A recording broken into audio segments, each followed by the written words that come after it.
আমার প্রিয় শিক্ষার্থী বন্ধু, মাধ্যমিক পরীক্ষার জন্যে অঙ্কে যে 100টি ইম্পর্টেন্ট সংক্ষিপ্ত প্রশ্নের কথা বলেছিলাম, তার মধ্যে প্রথম 20টি সংক্ষিপ্ত প্রশ্ন এবং তার উত্তর আমরা আগের ভিডিওতেই দেখেছি। আজকে আমরা জানব 21 থেকে 40 পর্যন্ত ইম্পর্টেন্ট সংক্ষিপ্ত প্রশ্ন এবং তার উত্তর। তো চলো বন্ধু, দেখে নেওয়া যাক 21-এর প্রশ্নটি কী বলছে। বন্ধু, 21-এর প্রশ্নটি বলছে, কোনো মূলধন 10 বছরে দ্বিগুণ হলে বার্ষিক সরল সুদের হার কত হবে? তো কোনো মূলধন যদি 10 বছরে দ্বিগুণ হয় অর্থাৎ সেক্ষেত্রে সুদ যা হবে আসল তাই হবে। তাহলে আমরা প্রথমেই ধরে নিচ্ছি যে ধরি আসল সমান হচ্ছে আসল ফার্স্ট ব্র্যাকেটে পি সমান হচ্ছে এক্স টাকা। কেন ফার্স্ট ব্র্যাকেটে পি ধরলাম বন্ধু? কারণ আমরা যে ফর্মুলাটা ব্যবহার করব যে আই সমান হচ্ছে PRT বাই 100, PRT বাই 100। তাহলে এখানে এই যে পিটা হচ্ছে আসল। আচ্ছা, তার নিচে আমরা লিখে নিচ্ছি যে আর সুদের হার হচ্ছে সেটা হচ্ছে ক্যাপিটাল আর, আমরা ধরে নিলাম ক্যাপিটাল R%। আচ্ছা, সময় কত বন্ধু? সময় যেটা হচ্ছে ক্যাপিটাল টি, সময়টা এখানে বলে দেওয়া আছে 10 বছর, তাহলে আমি লিখে নিলাম হচ্ছে 10 বছর। আর আইটা হচ্ছে সুদ, তাহলে সুদ ক্যাপিটাল আই সেটা সমান কত হবে বন্ধু? এক্স টাকাই হবে, কারণ সুদে আসলে দ্বিগুণ হওয়া মানে সুদ যা হবে আসল তাই হবে, দুটোই কিন্তু একই হবে। তো এক্ষেত্রে আমরা কি করছি, আয় এখানে মানগুলো বসিয়ে দিচ্ছি। আয়ের মানটা হচ্ছে কত? এক্স সমান পি এর মানটা হচ্ছে এক্স, তাহলে এক্স ইন্টু আরটাকে আমাকে নির্ণয় করতে হবে, তাহলে আর ইন্টু টিটা হচ্ছে 10, তাহলে ইন্টু 10 বাই 100। বেশ, এখন এই ওপর নিচে একটা শূন্য কেটে গেল। তাহলে এখান থেকে আমরা লিখতে পারি যে আর সমান, তাহলে এখন আরেকটা জিনিস এখানে আমরা সরাসরি করে নিতে পারি যে এক্সের নিচে কিছু নেই মানে 1 আছে, তাহলে সমানের ওপরে ওপরে কাটে, নিচে কাটে, তাহলে সমানের ওপরে ওপরে আমরা এক্স কেটে দিতে পারছি। তাহলে এখানে থাকলো 1/1, অর্থাৎ 1 সমান হচ্ছে আর বাই নিচে আছে 10, এই যে একটা শূন্য কেটে গেছে, 10 আছে। তাহলে এখান থেকে আমরা লিখতে পাচ্ছি যে আর সমান হলো, এই 10টা উপরে গুণ হয়ে যাবে, আর সমান হলো 10। তাহলে এখানে আমরা যে দেখতে পাচ্ছি যে অ্যান্সারটা কোনটা হলো বন্ধু? বি। তাহলে আমরা লিখে দেব যে অ্যান্সার বি কত না হচ্ছে 10%।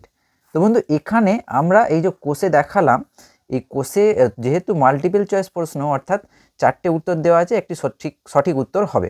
তো তোমরা যদি সরাসরি জানো যে এটা 10% হবে, সরাসরি দাগ মারতে পারো। কোষেই যে দেখাতে হবে তার কোনো মানে নেই, কিন্তু তোমাদের বোঝানোর জন্যে বা তোমরা যদি উত্তরটা সরাসরি না জানো তাহলে এভাবে তোমাদেরকে করে নিতে হবে, অর্থাৎ করে দেখাতে পারলে খুব ভালো হয়। বেশ বন্ধু, এটা গেল 21-এর দাগের প্রশ্নটি। এবার আমরা দেখব 22-এর দাগের প্রশ্নটি। 22-এর দাগের প্রশ্নটিতে বলছে পি প্লাস কিউ সমান হচ্ছে √13 ও পি মাইনাস কিউ সমান হচ্ছে √5 হয়, তবে পি কিউ এর মান কত? এখন বন্ধু, পি কিউ এর মান অর্থাৎ আমরা যদি এ বি এর সূত্রটাকে একবার মনে করি, তাহলে এ বি এর সূত্রটা হচ্ছে a প্লাস বি বাই 2 তার whole square minus A minus B by 2 তার হোল স্কোয়ার, এটা হচ্ছে এ বি এর সূত্র। তাহলে এই সূত্রটাকেই আমরা এক্ষেত্রে কিন্তু কাজে লাগাবো। তো বন্ধু, পি কিউ এর ক্ষেত্রে ওই একই সূত্র যদি আমরা ব্যবহার করি, তাহলে আমরা লিখতে পারি যে পি কিউ সমান হচ্ছে পি প্লাস কিউ বাই 2 তার whole square minus P minus Q by 2 তার হোল স্কোয়ার। এখন পি প্লাস কিউ এর মান হচ্ছে √13, তাহলে সেটা আমরা বসাচ্ছি, √13 বাই 2 তার whole square minus P minus Q এর মান হচ্ছে √5, তাহলে আমি বসালাম √5 বাই 2 তার হোল স্কোয়ার। এখন √13 হোল স্কোয়ার মানে হচ্ছে 13 হবে, মানে √13 ইন্টু √13 অর্থাৎ 13, আর নিচে 2 এর স্কোয়ার হচ্ছে 4 মাইনাস √5 হোল স্কোয়ার হচ্ছে 5, আর নিচে 2 এর হোল স্কোয়ার হচ্ছে 4। তাহলে এক্ষেত্রে আমরা যদি 4 লসাগু করি, তাহলে এখানে পাচ্ছি 13 মাইনাস 5, তাহলে 13 থেকে 5 বাদ দিলে কত হচ্ছে 8, তাহলে 8/4 অর্থাৎ 4 দুগুণে 8, তার মানে আমি পেলাম 2। তাহলে অ্যান্সারটা এখানে আমরা দেখতে পাচ্ছি যে অপশন থেকে কোনটা হবে বন্ধু? না, এর অপশনটা হবে, এর অপশন 2। তাহলে অ্যান্সারটা আমরা কত পেলাম? 2। এটা গেল বন্ধু 22-এর দাগের প্রশ্নটা। এবার আমরা দেখব 23-এর প্রশ্নটি।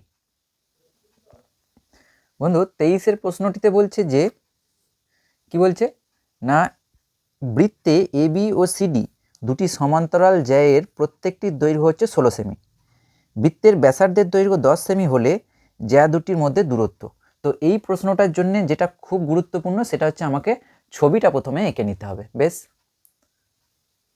তো বন্ধু প্রথমেই আমরা একটা বৃত্তের ছবি এঁকে নিচ্ছি।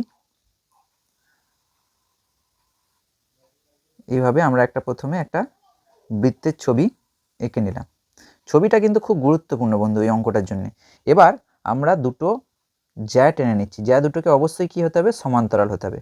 তাহলে এ বি আর সিডি যদি দুটি জ্যা হয়, প্রথমটার নাম দিলাম আমি এ বি এবং পরের এই পাশের জ্যাটার নাম দিলাম হচ্ছে সিডি। তাহলে এ বি আর সিডি পরস্পর হচ্ছে সমান্তরাল।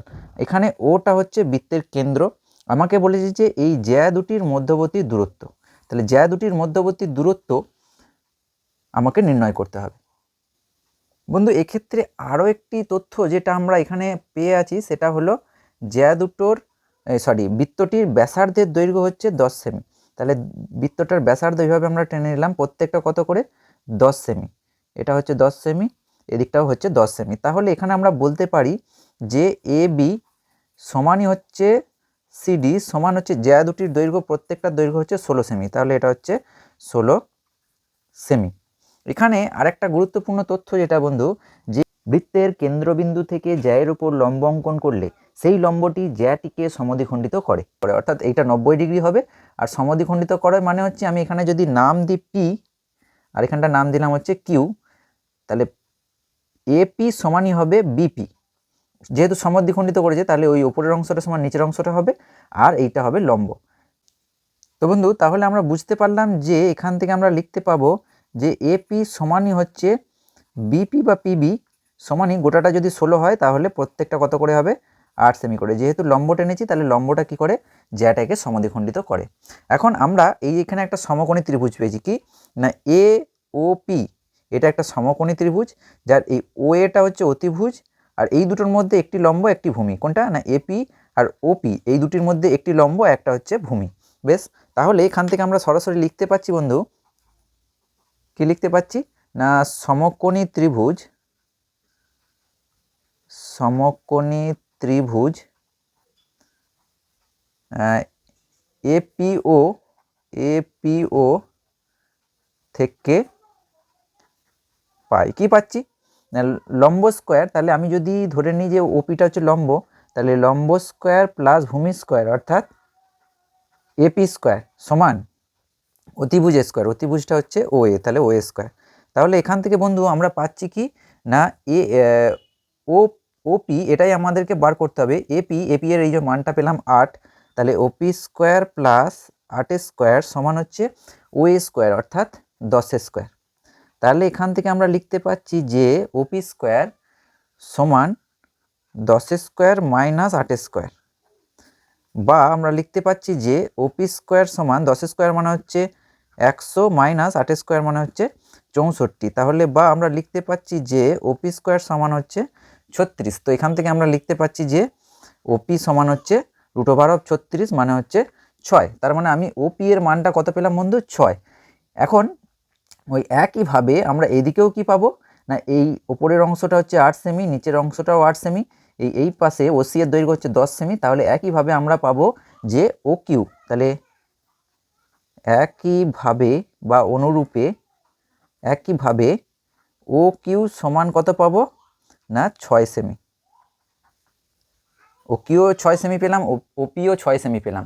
তাহলে এখান থেকে আমরা বলতে পাচ্ছি যে কি বলতে পাচ্ছি না অতএব পি কিউ সমান হচ্ছে ওপি প্লাস ও কিউ অর্থাৎ 6 + 6 সেমি সমান হচ্ছে 12 সেমি। তার মানে আমি বুঝতে পারলাম যে এই যে সমান্তরাল দুটি জ্যা আছে ওই দুটি জ্যায়ের মধ্যে দূরত্ব কত সেমি, 12 সেমি। তাহলে এখানে মূল যে বিষয়টা যে আমরা দুটি সমকোণী ত্রিভুজ পাচ্ছি, সমকোণী ত্রিভুজটার প্রথম সমকোণী ত্রিভুজ অর্থাৎ এপিও থেকে আমরা বার করলাম ওপি, একইভাবে আমরা সমকোণী ত্রিভুজ সি কিউ ও থেকে পাবো ও কিউ সমান হচ্ছে 6 সেমি। তাহলে দুটোকে যোগ করে দিলে 6 আর 6 12, তাহলে সমান্তরাল জ্যা দুটির মধ্যে দূরত্ব হচ্ছে 12 সেমি। তাহলে এখানে অপশানটা কোনটা পেলাম না এরটা। তাহলে আমরা লিখে দেব যে অ্যান্সারটা হচ্ছে এ 12 সেমি। আমাদেরকে এই যে মাল্টিপল চয়েস অর্থাৎ এমসিকিউ টাইপ প্রশ্নের ক্ষেত্রে এই জিনিসটা কিন্তু মেনশন করতেই হবে যে কোনটা উত্তর। ঠিক আছে, এটা গেল বন্ধু 23-এর দাগের প্রশ্নটা। এবার আমরা দেখে নেব 24-এর প্রশ্ন। বন্ধু 24-এর প্রশ্নটি বলছে tan alpha plus cot alpha সমান 2 হলে tan to the power 7 alpha plus cot to the power 17 alpha plus cot to the power 17 alpha এর মান নির্ণয় করতে হবে। কার মান? না tan to the power 17 alpha plus cot to the power 17 alpha. এখন আমাকে যেটা দেওয়া আছে সেটা আমরা প্রথমে লিখে নিচ্ছি। কি দেওয়া আছে? না tan alpha plus cot alpha এটা সমান হচ্ছে 2। এখান থেকে আমরা লিখতে পারি যে tan আলফা কট আলফাটাকে আমরা লিখতে পারি 1/tan আলফা সমান যা আছে তাই, অর্থাৎ 2। এখন আমরা যদি tan আলফাটাকে লসাগু করি তাহলে সেক্ষেত্রে হবে tan আলফা গুণ হয়ে এক্ষেত্রে আমরা লিখতে পারি tan স্কোয়ার আলফা প্লাস ওপরে 1টা বসে যাবে সমান হবে 2। তো এক্ষেত্রে আমরা লিখতে পারি যে tan স্কোয়ার আলফা প্লাস 1 সমান হচ্ছে tan আলফাটা ওইদিকে গুণ হয়ে গেল অর্থাৎ 2 tan আলফা। এবার এই 2 tan আলফাটাকে আমরা বাঁ দিকে নিয়ে আসছি, তাহলে সেক্ষেত্রে আমরা পাবো tan square alpha minus 2 tan alpha plus 1 সমান হচ্ছে 0। এখন বন্ধু এই যে square minus 2ab plus B square এই ধরনের চলে এসছে, তাহলে এটাকে আমরা লিখতে পারবো tan আলফা মাইনাস 1 তার হোল স্কোয়ার সমান হচ্ছে 0। কীভাবে? আমরা যদি এটাকে ভাঙি তাহলে এটা কি হবে? a মাইনাস বি তার হোল স্কোয়ার অর্থাৎ tan square alpha minus 2ab অর্থাৎ 2 ইন্টু tan আলফা ইন্টু 1 এটা প্লাস 1 স্কোয়ার অর্থাৎ 1। তার মানে এইটাকে ভাঙলেই এটা পাবো বা এটা থেকে আমরা এটা পাচ্ছি tan আলফা মাইনাস 1 তার হোল স্কোয়ার। এখন হোল স্কোয়ারটাকে যদি আমরা যেহেতু এই বাঁ দিকে ডান দিকে 0 আছে তাহলে হোল স্কোয়ার সমান 0 হলে শুধু tan আলফা মাইনাস 1 এর মানটাও কত হবে? 0। তাহলে এখান থেকে আমরা পেয়ে গেলাম যে tan আলফার মানটা হচ্ছে 1টা মাইনাস ছিল, ডান দিকে গেলে প্লাস 1 হলো। তাহলে tan আলফা যদি 1 হয় তাহলে এখান থেকে আমরা লিখতে পারি যে অতএব কট আলফা সেটা হয় 1/tan আলফা সেটা হচ্ছে 1/1 অর্থাৎ হচ্ছে 1। তো এখানে tan আলফার মানটা 1 হলে কট আলফার মানটারও কত পাচ্ছি? 1। এবার আমরা বসাচ্ছি এখানে কোনখানে যে অতএব tan to the power 17 alpha plus cot to the power 17 alpha. তাহলে tan আলফার মান হচ্ছে 1, তাহলে 1 two the power 17 plus cot আলফার মানও হচ্ছে 1, তাহলে 1 টু দি পাওয়ার 17। তাহলে 1 টু দি পাওয়ার যাই হোক না কেন সেটা কত হবে? 1ই হবে। তাহলে এটা হলো 1। ঠিক একই রকমভাবে 1 টু দি পাওয়ার 17 মানে 1 অর্থাৎ আমি মানটা পেলাম 2। 2 মানে অ্যান্সারটা কত পেলাম আমরা? অ্যান্সারটা হলো অ্যান্সার বি। অপশান থেকে আমরা যেটা অ্যান্সার পেলাম সেটা হচ্ছে বি। তাহলে এখানে 17-এর জায়গায় যদি 2000ও থাকে তাহলে এখানেও 2000 থাকলো, এখানেও 2000 থাকলো, বা এখানে 2000 এখানে 1000 থাকলো, মানটা কত পাবো? সেই 2ই পাবো। ঠিক, বেশ। এবার আমরা দেখব 25-এর অঙ্কটা। বন্ধু 25-এর অঙ্কটিতে বলছে কি বলছে? না প্রথম n সংখ্যক স্বাভাবিক সংখ্যার গড় হচ্ছে 5n/8 হলে n এর মান। তাহলে প্রথম n সংখ্যক স্বাভাবিক সংখ্যার গড় কত? 5n/8। তাহলে আমাকে প্রথমে দেখে নিতে হবে যে প্রথম n সংখ্যক স্বাভাবিক সংখ্যার সমষ্টি। তাহলে প্রথম n সংখ্যক স্বাভাবিক সংখ্যার সমষ্টি, সমষ্টি অর্থাৎ হচ্ছে যোগফল, সেটা কত? n into n plus 1/2। তাহলে n ইন্টু n প্লাস 1/2 এটা হচ্ছে প্রথম n সংখ্যক স্বাভাবিক সংখ্যার সমষ্টি। অর্থাৎ আমি যদি এইটার মান বার করি কার? না 1 plus 2 plus 3 plus dot dot dot করে n সংখ্যক এই যোগফলটা আমরা যদি বার করি তাহলে এই যোগফলটার মান আমরা কত পাবো? n into n plus 1/2। এখন এটা সমষ্টি বা যোগফল, তাহলে প্রথম n সংখ্যক স্বাভাবিক সংখ্যার গড় কত হবে? তাহলে অতএব প্রথম n সংখ্যক স্বাভাবিক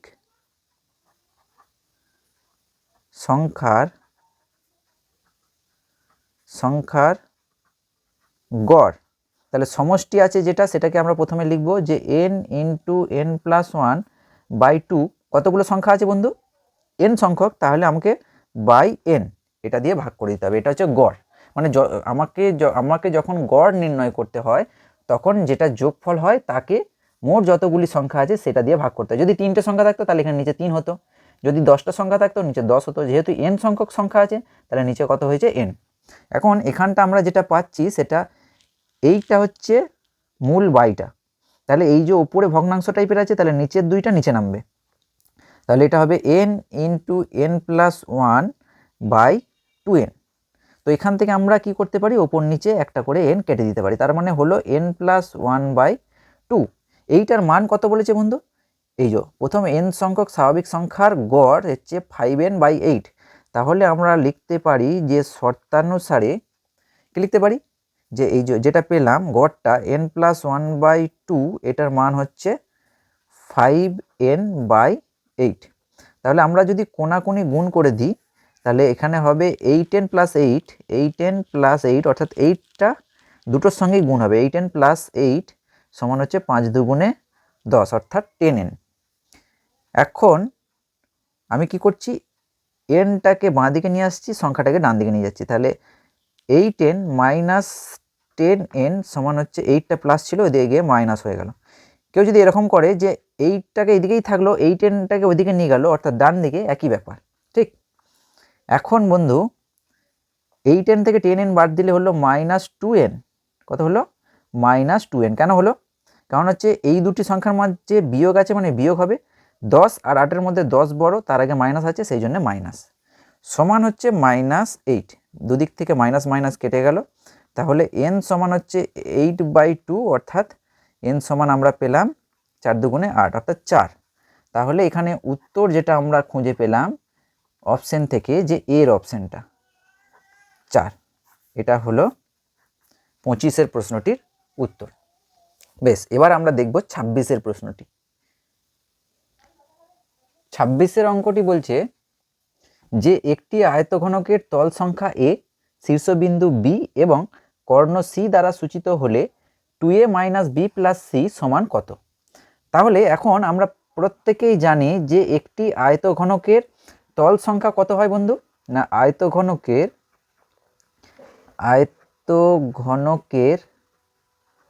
তল সংখ্যা সেটাকে কি দিয়ে সূচিত করা হয়েছে? ছোট হাতের a। আয়তঘনকের তল সংখ্যা কটি বন্ধু? 8টি। আচ্ছা, আয়তঘনকের শীর্ষবিন্দুকে কি দিয়ে সূচিত করা হয়েছে? এখানে শীর্ষবিন্দুকে b দিয়ে। তাহলে শীর্ষবিন্দু কটা?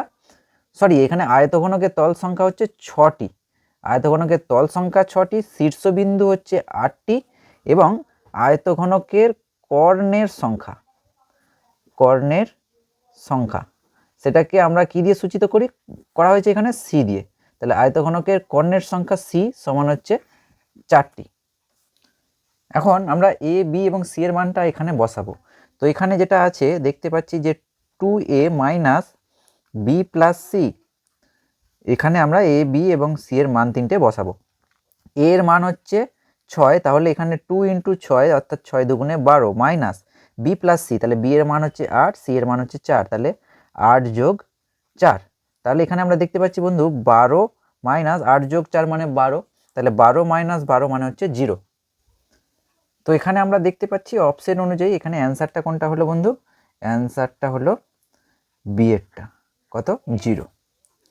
আচ্ছা, এবার আমরা দেখব 27-এর প্রশ্নটা। 27-এর প্রশ্নটি বলছে শূন্যস্থান পূরণ কি না অংশীদারি কারবার ড্যাশ ধরনের। অংশীদারি কারবার ক ধরনের হয় বন্ধু? 2 ধরনের। কি কি না? 2 ধরনের। অংশীদারি কারবারটা হয় 2 ধরনের, এইটুকুনি লিখলেই চলবে, কিন্তু আমরা এখানে জেনে রেখে দেবো অংশীদারি কারবার হচ্ছে 2 ধরনের। একটা হচ্ছে সরল অংশীদারি কারবার এবং অপরটি হচ্ছে মিশ্র অংশীদারি কারবার। যেটা সমান সময়ের ব্যবধানে হয় সেটা হচ্ছে সরল অংশীদারি, আর যেটা সময়ের ব্যবধানটা সমান না রেখে পরিবর্তিত হয় সেটা হচ্ছে মিশ্র অংশীদারি কারবার। বেশ বন্ধু, এবার আমরা দেখব 28-এর দাগের প্রশ্নটি। 28-এর দাগের প্রশ্নটি বলছে 7x² মাইনাস 12x প্লাস 18 সমান 0 সমীকরণের বীজদ্বয়ের সমষ্টি ও গুণফলের অনুপাত।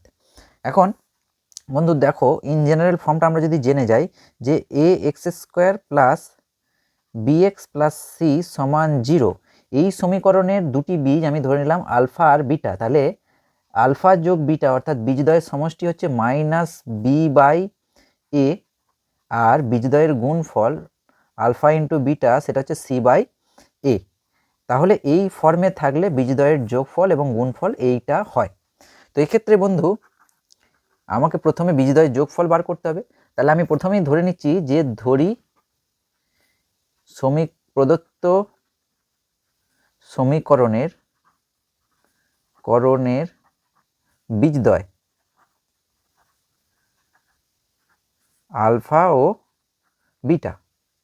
ও বিটা, সেক্ষেত্রে আমরা এই সূত্রটাকে যদি কাজে লাগাই যে -b/a অর্থাৎ বি হচ্ছে -12, তাহলে মাইনাসটা দিলাম, বিটা হচ্ছে -12/a অর্থাৎ হচ্ছে 7, তাহলে মাইনাসে মাইনাসে প্লাস, তাহলে এখানে আমরা যেটা পেলাম আলফা প্লাস বিটা হচ্ছে 12/7।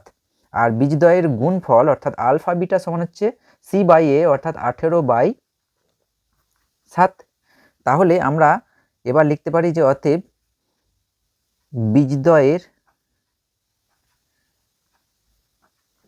বীজদ্বয়ের যোগফল বা সমষ্টি সমষ্টি ও গুণফলের অনুপাত সমান, প্রথমটা হচ্ছে 12/7 দ্বিতীয়টা হচ্ছে 18/7। তো নিচে নিচে 7 কেটে যাবে, তাহলে এটা হলো 12:18। তাহলে 12:18 মানে এটাকে আবার কাটবে 6 দিয়ে, 6 দুগুণে 12, 3 6 18। তাহলে কত পেলাম 2:3। তাহলে আমরা অ্যান্সারটা কত পেলাম বন্ধু? অ্যান্সারটা হচ্ছে 2:3। এটা গেল বন্ধু 28 দাগের প্রশ্নটি। এবার দেখে নেওয়া যাক 29 দাগের প্রশ্নটি। 29 দাগের প্রশ্নটা বলছে একটি লম্ববৃত্তাকার শঙ্কুর আয়তন ভি ঘন একক এবং ভূমির ক্ষেত্রফল এ বর্গ একক হলে উচ্চতা কত হবে? বেশ, তাহলে একটি লম্ববৃত্তাকার শঙ্কুর আয়তনটা ভি বলে দেওয়া আছে, তাহলে সেক্ষেত্রে আমরা লিখতে পাচ্ছি যে ভি সমান 1/3 পাই আর স্কোয়ার এইচ। আচ্ছা, যেখানে আর হচ্ছে ভূমির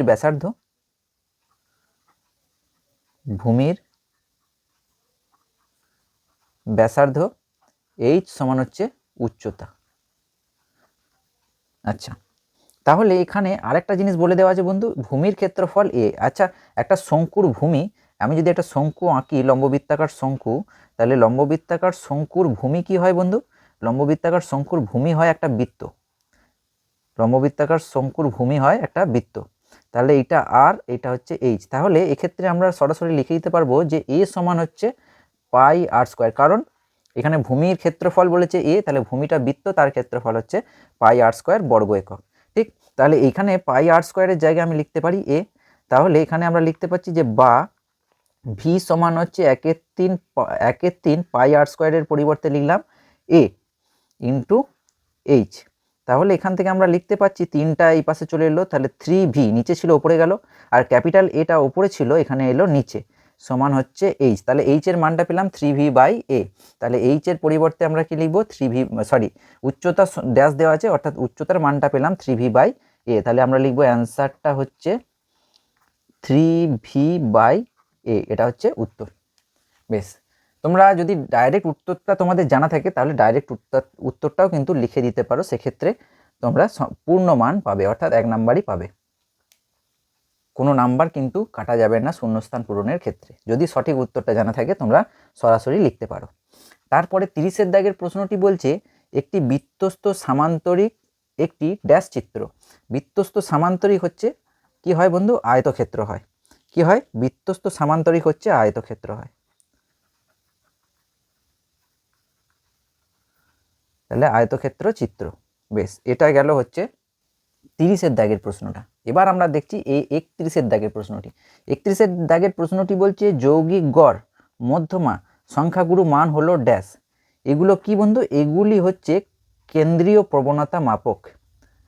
কেন্দ্রীয় প্রবণতা মাপক, যেটাকে ইংরেজিতে বলা হচ্ছে মেজার অফ সেন্ট্রাল টেন্ডেন্সি। তাহলে যৌগিক গড় মধ্যমা এবং সংখ্যাগুরু মান হলো কেন্দ্রীয় প্রবণতা মাপক। এটা হলো উত্তর। আচ্ছা, এরপরে বন্ধু 32-এর দাগের প্রশ্নটা কি বলছে না, একটি লম্ববৃত্তাকার চোঙের ব্যাসার্ধের দৈর্ঘ্য হচ্ছে r/2 একক এবং উচ্চতা 2h একক হলে আয়তন হবে πr²h ঘন একক। এই যে কথাটা বা বিবৃতিতে বলা আছে, এটা সত্য না মিথ্যা, এটা আমাকে যাচাই করতে হবে। বেশ, তাহলে এটা কি বলা আছে বন্ধু, একটি লম্ববৃত্তাকার চোঙ, তাহলে একটি লম্ববৃত্তাকার চোঙের আয়তনটা কত হবে বলেছে, πr²h। এখন আমি লম্ববৃত্তাকার চোঙের আয়তনটাকে যদি আমরা লিখি, যে লম্ববৃত্তাকার চোঙের আয়তন সেটা হচ্ছে ক্যাপিটাল ভি, সেটাকে আমরা লিখলাম πr²h। এই আরটা হচ্ছে চোঙের ভূমির ব্যাসার্ধ এবং এইচটা হচ্ছে উচ্চতা। ক্যাপিটালে কেন লিখলাম, কারণ এখানে স্মলে দেওয়া আছে। এখন এই যেটা বললাম যে ভূমির ব্যাসার্ধ সেটা কত বলে দেওয়া আছে, r/2, তার মানে ক্যাপিটাল r/2 এর জায়গায় বসাবো স্মল r/2 এবং উচ্চতাটা দেওয়া আছে কত, ক্যাপিটাল এইচ এর জায়গায় আমাকে দেওয়া আছে স্মল 2h, দুটোই বসাবো। তাহলে পাইটাকে রাখলাম r² অর্থাৎ হচ্ছে এই যে ক্যাপিটাল আর এর জায়গায় বসাবো স্মল r/2 তার হোল স্কোয়ার ইন্টু এইচ এর জায়গায় বসাবো 2h স্মল 2h। তাহলে এখান থেকে পাচ্ছি বন্ধু পাই ইন্টু r²/4 ইন্টু হচ্ছে 2h, এখানে 2 2 কাটবে, তার মানে 2 2 4, তার মানে আলটিমেট এটা দাঁড়ালো πr²h/2 এত ঘন একক। আয়তন ঘন এককে হয়, তাহলে এত ঘন একক। তাহলে এখানে দেওয়া আছে কত, πr²h, কিন্তু আমরা পেলাম πr²h/2। তাহলে যে বিবৃতিটি দেওয়া আছে সেটা কি হলো বন্ধু, সেটা হলো মিথ্যা। তাহলে আমরা লিখে দেব মিথ্যা। ঠিক, বেশ। এবার আমরা দেখে নেব বন্ধু 33-এর দাগের প্রশ্নটি। 33-এর প্রশ্নটি বলছে একটি বৃত্তে একটি নির্দিষ্ট সরলরেখার সমান্তরাল 2-এর অধিক স্পর্শক অঙ্কন করা যায়। এটার জন্য আমরা যদি ছবিটা অঙ্কন করি তাহলে ভালোভাবে বোঝা যাবে। তাহলে প্রথমত একটা আমরা বৃত্ত টেনে নিচ্ছি। তাহলে একটা বৃত্তের কোনো একটা সরলরেখার সমান্তরাল কটা স্পর্শক টানা যাবে, তাহলে এই সরলরেখাটার সমান্তরাল স্পর্শক একটা এরকম হবে আর একটা স্পর্শক হবে এরকম, এর বেশি স্পর্শক কিন্তু পাওয়া যাবে না। স্পর্শক বলতে জাস্ট বৃত্তটাকে টাচ করে যাবে। তাহলে কটা স্পর্শক পেলাম বন্ধু, একটা বৃত্তের একটি সরলরেখার সমান্তরাল দুটি স্পর্শক পাওয়া গেল, এখানে একটা আর এই একটা। তাহলে এখানে বলেছে যে 2-এর অধিক স্পর্শক অঙ্কন করা যায়। তাহলে এই যে বিবৃতিটি দেওয়া আছে বা এখানে যে তথ্যটা দেওয়া আছে সেটা কি হলো না মিথ্যা। 2-এর অধিক বলেছে, কিন্তু কটা পাওয়া যাবে বন্ধু, দুটো পাওয়া যাবে। বেশ, এটা গেল 33-এর প্রশ্নটা। 34-এর প্রশ্নটি বলছে একটি কোণ থিটা এর জন্য সাইন থিটা সমান হচ্ছে 4/3। এটা হতে পারে কি, কি বলেছে, সাইন থিটার মান 4/3 হতে পারে না, কারণ সাইন থিটার মানটা হচ্ছে -1 থেকে 1-এর মধ্যে থাকে। অর্থাৎ সাইন থিটার সর্বোচ্চ মান কত না, সাইন থিটা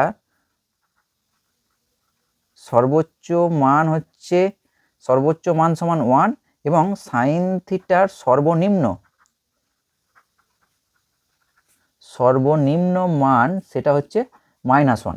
কিন্তু দেখো বন্ধু এখানে 4/3 অর্থাৎ 4কে যদি আমরা 3 দিয়ে ভাগ করি কত হবে, 3 1 3, আচ্ছা 1 থাকলো দশমিক দিলাম 0 পেলাম, 3 3 9, আবার 1 থাকবে দশমিক দেবো, তাহলে 1.3, তাহলে 1-এর থেকে বেশি হয়ে যাচ্ছে। এটা কি সম্ভব? তাহলে সাইন থিটার কোনো মানের জন্যেই সাইন থিটার মান 1-এর বেশি আমরা পাবো না। তো সেক্ষেত্রে আমরা কি লিখতে পারি, এখানে যে তথ্যটা বা বিবৃতিটি দেওয়া আছে সেটা মিথ্যা, সেই তথ্যটা মিথ্যা। বেশ, এটা গেল 34-এর দাগের প্রশ্নটা। বন্ধু এবার আমরা দেখে নেব 35-এর দাগের প্রশ্নটি। 35-এর দাগের প্রশ্নটা বলছে 2 3 9 10 9 3 9 এর সংখ্যাগুরু মান হচ্ছে 9। সংখ্যাগুরু মান বলতে যে সংখ্যাটা সব থেকে বেশি বার থাকবে। তো আমি এখানে দেখতে পাচ্ছি যে 2 কিন্তু একবার আছে, 3 কবার আছে, 1 2 দুবার 3 আছে। 9 কবার আছে বন্ধু, একবার দুবার 3 বার, 9 কিন্তু আছে 3 বার, 10 আছে একবার। তাহলে সব থেকে বেশি বার যেটা আছে সেটা হচ্ছে 9। তাহলে এখানে বলে দেওয়া আছে যে তথ্যের সংখ্যাগুরু মান হচ্ছে 9। তাহলে যে কথাটা এখানে বলা আছে বা যে তথ্যটি তুলে দেওয়া আছে সেটা কিন্তু একদম সত্য, যে এই তথ্যের সংখ্যাগুরু মান হচ্ছে 9। অর্থাৎ সংখ্যাগুরু মান বলতে যে সংখ্যাটা সব থেকে বেশি বার থাকবে।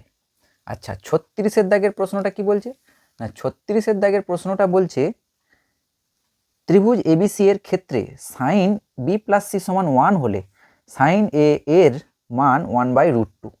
এটা সত্য না মিথ্যা আমাকে বলতে হবে। আচ্ছা তাহলে তার জন্য আমরা কি করছি, প্রথমত দেখো বন্ধু আমাকে বলে দেওয়া আছে এবিসি একটি ত্রিভুজ, তাহলে যেহেতু এবিসি একটা ত্রিভুজ তাহলে সেক্ষেত্রে এ বি সি এই তিনটে কোণের যোগফল হবে 180 ডিগ্রি।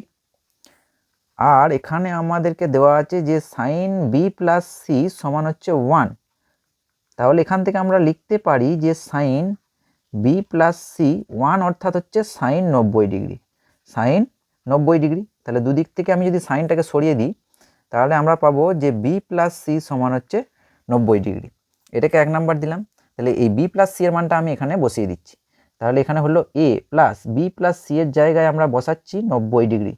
তাহলে 90 ডিগ্রি সমান হচ্ছে 180 ডিগ্রি। কোথা থেকে পেয়েছি এটা না 1 নং থেকে, 1 নং থেকে। তাহলে বন্ধু এখান থেকে আমরা পেয়ে গেলাম এ সমান হচ্ছে 180 ডিগ্রি আর 90 ডিগ্রিটা বাঁ দিকে প্লাস ছিল, ডান দিকে গেলে মাইনাস হলো। তাহলে এখান থেকে আমরা পেলাম এ সমান হচ্ছে 180 ডিগ্রি মাইনাস 90 ডিগ্রি অর্থাৎ 90 ডিগ্রি। তাহলে অতএব এখানে দেওয়া আছে সাইন এ, তাহলে সাইন এ সমান হচ্ছে সাইন 90 ডিগ্রি, সাইন 90 ডিগ্রির মান হচ্ছে 1। তাহলে এখানে বলে দিয়েছে মানটা কত 1/√2। তাহলে অ্যান্সারটা হবে কি মিথ্যা, কারণ 1/√2 নয়, মানটা কত বন্ধু 1। তাহলে আমরা অ্যান্সারটা কি লিখব যে মিথ্যা। বেশ, এবার আমরা দেখে নেব 37-এর দাগের প্রশ্নটি। 37-এর দাগের প্রশ্নটি বলছে 2, 10, 12, 19, 5 তথ্যের মধ্যমা হচ্ছে 12। তাহলে মধ্যমা নির্ণয়ের ক্ষেত্রে আমাদেরকে প্রথমে তথ্যগুলিকে মানের ঊর্ধ্বক্রমে সাজাতে হয়। তাহলে আমরা লিখব যে মানের ঊর্ধ্বক্রমে সাজিয়ে পাই। মানের ঊর্ধ্বক্রমে বলতে ছোট থেকে বড়, তাহলে সব থেকে ছোট হচ্ছে 2, তারপরে কত আছে, তারপরে আছে 5, তারপরে হচ্ছে 10, তারপরে হচ্ছে 12, তারপরে হচ্ছে 19। অর্থাৎ আমরা প্রথমে ছোট থেকে বড় আকারে সাজিয়ে নেব। কটা সংখ্যা আছে 1, 2, 3, 4, 5, তার মানে 5 মানে হচ্ছে অযুগ্ম। অযুগ্মর ক্ষেত্রে মধ্যমা নির্ণয়ের সূত্রটা হচ্ছে n+1/2 তম পদ হবে মধ্যমা। কততম পদ হবে বন্ধু, এটা অড অর্থাৎ হচ্ছে অযুগ্ম। তাহলে অযুগ্মর ক্ষেত্রে n+1/2 মানে 5 + 1/2 অর্থাৎ 3তম পদ, 1, 2, 3। তাহলে এই পদটা হবে মধ্যমা। এখানে মধ্যমা বলে দেওয়া আছে 12, অ্যাকচুয়ালি মধ্যমা হওয়ার কথা কত 10। তাহলে যে বিবৃতিটি দেওয়া আছে সেটা হচ্ছে মিথ্যা। অ্যান্সারটা কি হলো বন্ধু, অ্যান্সারটা হলো মিথ্যা। এখন এইটা তো অড অর্থাৎ অযুগ্মর ক্ষেত্রে, কিন্তু যদি যুগ্ম হতো তাহলে সেক্ষেত্রে সূত্রটা কি হতো বন্ধু, সেক্ষেত্রে সূত্র হতো n/2 আর একটা হচ্ছে n/2 + 1, দুটি তখন মধ্যমা থাকতো তম পদ। এই যে মধ্যমা নির্ণয়ের প্রত্যেকটা অঙ্ক কিন্তু এই চ্যানেলে করা আছে, তোমরা চাইলে গিয়ে একবার দেখে নিতে পারো। শুধু মধ্যমা নির্ণয় নয় বন্ধু, রাশিবিজ্ঞানের প্রত্যেকটি অধ্যায়ের প্রত্যেকটি অঙ্ক কিন্তু ধরে ধরে করে দেওয়া আছে। সেই ভিডিওগুলির লিঙ্ক আমি ডেসক্রিপশন বক্সে দিয়ে রাখবো। বেশ, আচ্ছা বন্ধু এরপরে আমরা দেখে নেব 38-এর দাগের প্রশ্নটি। 38-এর দাগের প্রশ্নটা বলছে 3 sin² θ + 2 cos² θ এর বৃহত্তম মান কত। আচ্ছা, তো এক্ষেত্রে কি করব বন্ধু, আমরা প্রথমে লিখে নিচ্ছি যে 3 sin² θ + 2 cos² θ অর্থাৎ যেটা দেওয়া আছে। এখন 3 sin² θটাকে আমরা লিখছি sin² θ + 2 sin² θ, তারপরে 2 cos² θ যেমন আছে লিখে দিলাম 2 cos² θ। sin² θটাকে আমরা রেখে দিলাম, তারপরে আমরা কি কমন দিলাম 2টাকে, তাহলে এই 2 কমন দিলে হলো sin² θ + cos² θ।